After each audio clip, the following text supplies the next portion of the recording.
All right, America, this is your bestie, Canada. I'm about to give you some hard love. Let me tell you why this is absolute, unfiltered bullshit. Trump just issued sweeping pardons to over 1,500 people. Yes, you heard me. 1,500 criminals tied to the January 6th insurrection. The people who stormed the Capitol, who attacked democracy, who chanted about hanging the vice president and hunted members of Congress like animals. Today, they're walking free. Why? Because Donald Trump, the guy who lit the match for this entire thing, decided they deserve a get out of jail free card. And because the American people decided to vote him in again, or simply decided they didn't give enough fucks to go vote in the first place. Either way, the result was the same. America, you voted in your first felon, and then he pardoned a bunch of his fellow criminals. But let's back up for a second, because clearly people need reminding of what happened on January 6th. This wasn't just a protest that got a little rowdy. This was a full-blown attempted coup. A mob, fueled by Trump's lies about a stolen election, stormed the Capitol in an effort to stop the peaceful transfer of power. They broke windows, they smeared literal shit on the walls, they beat police officers with flagpoles and shovels, and screamed for the vice president's head.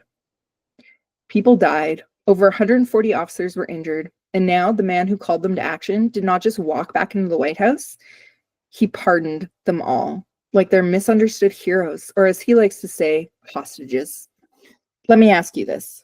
How are you okay with this? How? How does anyone justify letting people like the leaders of the Proud Boys and Oath Keepers, the architects of this chaos, walk free? These aren't people who got swept up in the moment. They planned this. They led the charge. These were guys that received 22 years and 18 years for sedition. For those of you that don't know, that is a charge of trying to take over the government, and they were convicted on it. And the leader of the Proud Boys got 22 years for it, and he wasn't even there that day because he got banned from Washington due to weapons charges a few days prior. Some of you might remember the shaman. Remember him? Yeah. After he was let out, he posted on social media, "Now I'm going to go buy some fucking guns." Fantastic. Just awesome. What the fuck could go wrong with that?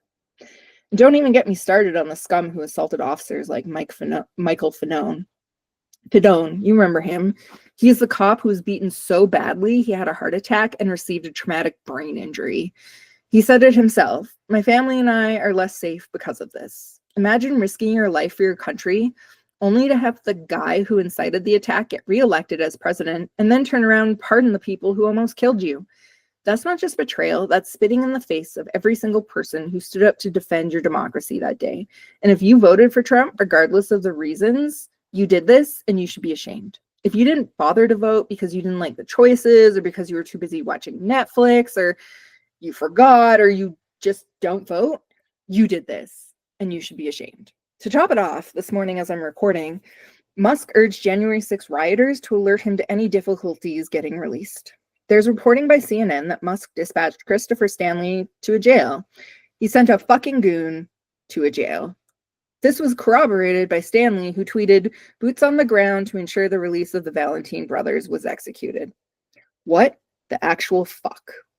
It only got worse from there, because then Musk replied with a heart emoji.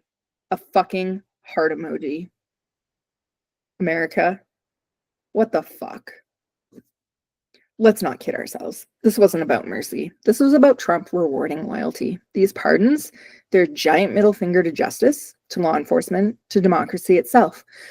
Trump was saying loud and clear, if you commit crimes for me, you're untouchable. What kind of message does it send?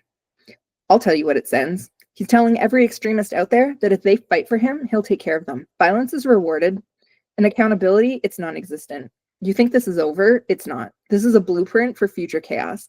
Trump just gave his base the green light for more of this bullshit because now they know there are no consequences. None. And if you're not angry about that, you're not paying attention. And let's be clear, this isn't about bringing your country together or forgiving mistakes. No, this is a direct attack on your rule of law. This is about dismantling accountability and democracy and protecting his own. You think this won't have long-term consequences? You need to think again. Extremist groups are celebrating this like it's a goddamn fucking holiday. Law enforcement morale, that's shattered and in the toilet. Public trust in the justice system, down the drain.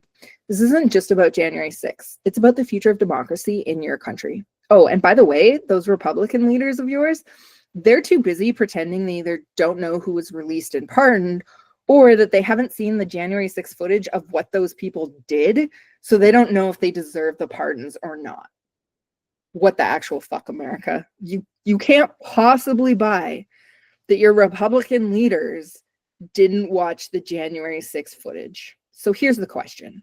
Are you okay with this?